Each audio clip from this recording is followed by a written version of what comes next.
Selamat pagi para sahabat Dhamma dimanapun Anda berada. Semoga senantiasa selalu diberkahi kesehatan, kebahagiaan, dan kesejahteraan. Selamat datang di Wudiko Channel Namo Buddhaya. Kembali lagi bersama saya pada kesempatan yang berbahagia ini, di pagi hari yang berbahagia ini. Saya akan berbagi pesan Dhamma ya. Pada kesempatan ini saya tidak menyampaikan kisah inspiratif atau cerita Dhamma pada kata-kata, namun saya akan menyampaikan pesan Dhamma yaitu yang terdapat di dalam Anguttara Nikaya 4 ya, sutanya Ananya Sutta. Nah, di sini di dalam Ananya Sutta ini kita atau saya akan mengulang kembali pesan Dhamma yang disampaikan oleh Buddha kepada umat berumah tangga yang bernama Anatta Pindika, yaitu bagaimana sebagai umat berumah tangga ini untuk memperoleh suatu kebahagiaan. Nah, ketika kita berbicara masalah kebahagiaan ya, tentunya apa yang kita cari di dunia ini, di dalam kehidupan ini, tidak lain adalah kebahagiaan. Betul ya, semua orang pasti menginginkan atau mengharapkan kebahagiaan. Lalu timbul satu pertanyaan, sebetulnya apa yang kita cari di dalam kehidupan ini? Coba Anda renungkan sejenak. Apa yang kita cari di dalam kehidupan ini?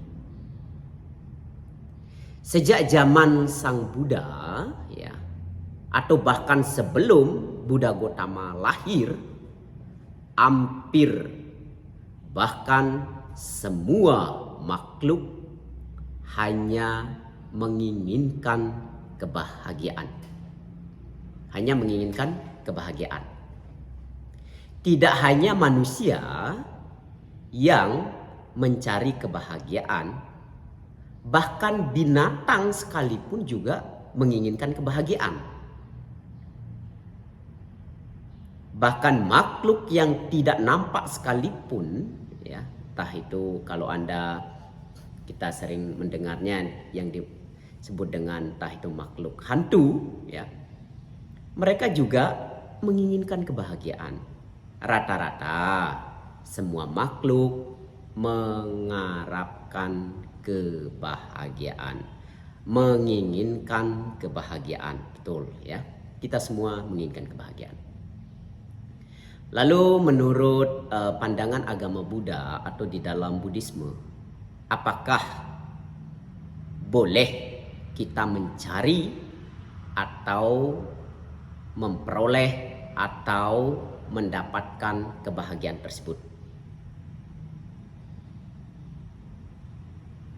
Di dalam agama Buddha tidak ada larangan kita memperoleh kebahagiaan. Justru Buddha mengajarkan ajarannya ini, menyampaikan Dhamma kepada umat manusia maupun kepada para dewa, itu tidak lain tujuan Buddha mengajarkan Dhamma adalah untuk mencapai kebahagiaan di dalam kehidupan ini ya, untuk memperoleh atau mencapai kebahagiaan di dalam kehidupan ini. Dan lebih tinggi lagi ya, level lebih tinggi lagi, bukan hanya untuk mencapai kebahagiaan di dalam kehidupan ini, tetapi bagaimana kita bisa terbebas dari lingkaran roda kehidupan, kelahiran dan kematian, yaitu tingkat kebahagiaan yang sejati, yang kita kalau di dalam agama Buddha adalah satu kebahagiaan terakhir yang ingin dicapai, yaitu Nibbana. Jadi semua makhluk pada dasarnya yaitu menginginkan kebahagiaan. Maka Buddha mengajarkan Dhamma kepada manusia maupun para dewa semata-mata untuk mengajarkan kita agar kita bisa meraih atau memperoleh kebahagiaan. Nah, di sini saya akan bercerita atau menyampaikan pesan Dhamma ini yang terdapat di dalam Ananya Sutta ini, ya, Ananya Sutta, di mana sutta ini disampaikan oleh Buddha kepada Anathapindika, yaitu ada 4 hal yang bisa diperoleh oleh umat berumah tangga jika ingin mendapatkan kebahagiaan. Ya. Ada 4 kebahagiaan yang bisa dimiliki oleh umat berumah tangga. Nah, apa saja 4 kebahagiaan yang bisa diperoleh atau dimiliki oleh umat berumah tangga ini? Dijelaskan di dalam Ananya Sutta tersebut. Yang pertama, kebahagiaan karena memiliki. Yang kedua, kebahagiaan karena menikmati. Yang ketiga, kebahagiaan karena terbebas dari utang. Dan yang keempat, kebahagiaan karena tanpa celah.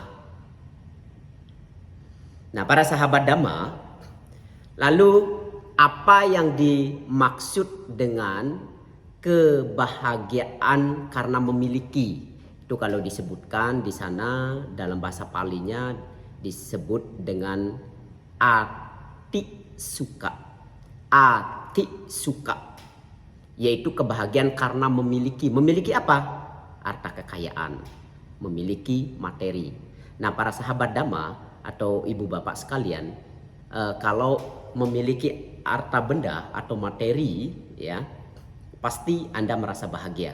Maka tidak jarang setiap hari banyak rumah tangga, bahkan secara keseluruhan dan rata-rata semuanya pasti mengumpulkan harta benda, mencari materi atau mengumpulkan materi hanya untuk mendapatkan kebahagiaan. Maka tidak heran kalau dalam kehidupan sehari-hari, ya, dalam kehidupan sehari-hari mengumpulkan kebutuhan hidup, mengumpulkan harta benda, kemudian mengumpulkan kekayaan, itu tidak lain tujuannya agar hidup bahagia. Sebagai perumah tangga tentunya, ya. Silakan, ya, ini tidak ada larangan. Namun perlu digarisbawahi para sahabat Dhamma ataupun ibu bapak sekalian, di dalam memperoleh kekayaan ini yang perlu untuk diwaspadai. Maksudnya bagaimana? Bagaimana di dalam mengumpulkan harta kekayaan atau materi tersebut didapatkan dengan cara-cara yang baik, ya, cara-cara yang baik, yaitu tidak melanggar hukum agama, ya, ataupun tidak melanggar hukum negara, ya, diperoleh dengan jeripayah yang baik tanpa celah, ya. Kemudian kebahagiaan yang kedua yang bisa dimiliki oleh umat berumah tangga yaitu boga suka. Apa itu boga suka? Boga suka itu adalah kebahagiaan karena bisa menggunakan kekayaan. Tentunya kalau seseorang bisa menggunakan kekayaannya dengan baik, mereka pun bisa memperoleh kebahagiaan. Nah, bagaimana di dalam menggunakan kekayaan ini? Tentu harus adanya kebijaksanaan, ya, ada kebijaksanaan terutama di dalam mengelolanya, di dalam mengelola materi yang sudah dikumpulkan, harta benda yang sudah dikumpulkan, atau kekayaan yang dimiliki harus dikelola dengan baik. Bagaimana bisa menggunakan kekayaan itu dengan baik? Tentu kekayaan yang sudah dikumpulkan bisa untuk menyokong sanak keluarga, menyokong istri, menyokong orang tua, ataupun bisa digunakan untuk berbuat kebajikan, berdana kepada mereka yang membutuhkannya, atau berbagi kebajikan kepada orang-orang yang membutuhkannya. Dan ini adalah boga suka, kebahagiaan karena mampu atau bisa menggunakan kekayaan dengan baik. Lalu yang ketiga, kebahagiaan yang bisa dimiliki oleh umat berumah tangga atau yang bisa diperoleh oleh umat berumah tangga yaitu anak suka. kebahagiaan karena terbebas dari utang. Nah, ini kalau seseorang ya tidak memiliki utang, tidak ada beban. Ibu bapak percaya nggak? Kalau ibu bapak tidak punya utang, pasti lebih merasa senang, lebih merasa nyaman. Tapi coba kalau punya utang, wah kadang mungkin malam pun susah tidur ya. Kenapa? Karena selalu terpikir kapan bisa lunasi utang. Maka untuk itu ibu bapak dan para sahabat Dhamma, kalau bisa ya, jangan sampai berutang. Ini kalau bisa ya. Kalau bisa jangan sampai berutang. Tapi mungkin Anda juga apa istilahnya nyeloteh, wah nggak bisa lah Bante. Kita kan yang namanya hidup pasti tidak terbebas, tidak bisa terlepas dari utang. Bahkan mau beli motor pun kadang harus ngutang ya. Mau makan apapun kadang kalau nggak punya uang harus ngutang. Nah, tapi kalau bisa jangan sampai berutang. Karena dikatakan kalau orang yang memiliki utang ini hidupnya tidak akan nyaman. Ya, hidupnya tidak akan nyaman. Jadi kalau bisa jangan pernah berutang. Lalu di sini maksudnya utang yang seperti apa? Di mana kebebasan bisa dirasakan kalau orang terbebas dari berbagai macam utang. Baik itu utang uang atau utang materi ataupun utang barang, apalagi utang karma buruk.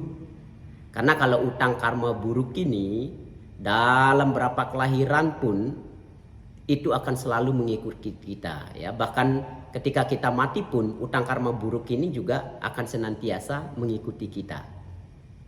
Akan senantiasa selalu mengikuti kita. Maka bagi orang yang berutang itu adalah satu mimpi buruk ya. Merupakan satu mimpi buruk kalau tidak bisa melunasi utang. Oleh karena itu hindarilah baik utang materi, utang uang, utang harta benda, lebih-lebih utang karma buruk.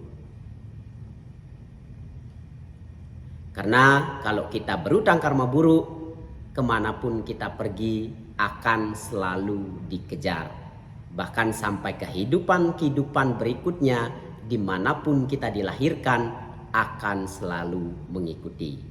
Jadi jangan sampai kita berutang, baik utang materi, harta benda, utang uang, ataupun utang karma buruk. Lalu yang keempat, kebahagiaan yang bisa diperoleh, yang bisa dimiliki oleh umat berumah tangga, yaitu anak wajak suka.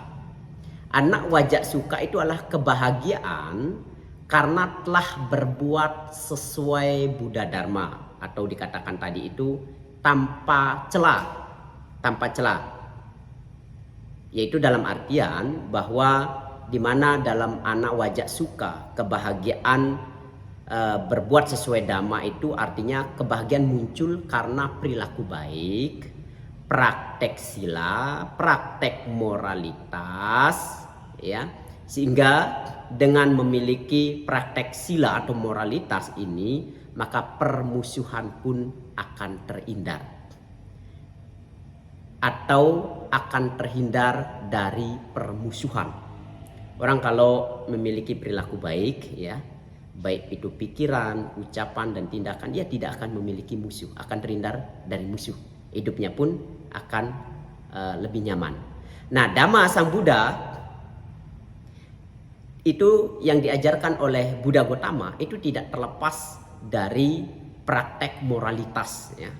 Dimana sering kita kalau kita membaca atau mendengarkan khotbah-khotbah dari para biku ataupun para penceramah di dalam agama Buddha, lebih ditekankan bagaimana di dalam kehidupan kita ini selalu senantiasa berbuat kebajikan, baik itu melalui berbuat dharma atau dana, praktek moralitas dan praktek meditasi ya.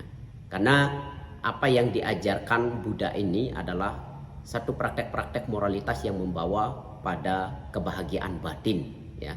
Jika seseorang benar-benar mampu mempraktekkan sila dengan baik ya, itu akan mendatangkan kebahagiaan baik kebahagiaan lahir maupun kebahagiaan secara batin. Nah tentunya kebahagiaan yang bisa diperoleh oleh umat berumah tangga, yang bisa diraih oleh umat berumah tangga ini, jika Anda mampu ya di dalam kehidupan ini melakukan hal-hal tersebut ya, itu maka Anda akan memperoleh kebahagiaan. Dengan memiliki kekayaan ya, bijaksana dalam menggunakan kekayaan, kemudian bebas dari utang dan selalu menjalankan Buddha Dhamma, maka akan memperoleh kebahagiaan sebagai berumah tangga. Dengan memiliki 4 kebahagiaan tersebut, kemudian kita kembangkan untuk berbuat lebih banyak kebajikan lagi. Misalnya selain menyokong keluarga, kita juga dapat menyokong kehidupan orang yang kurang beruntung.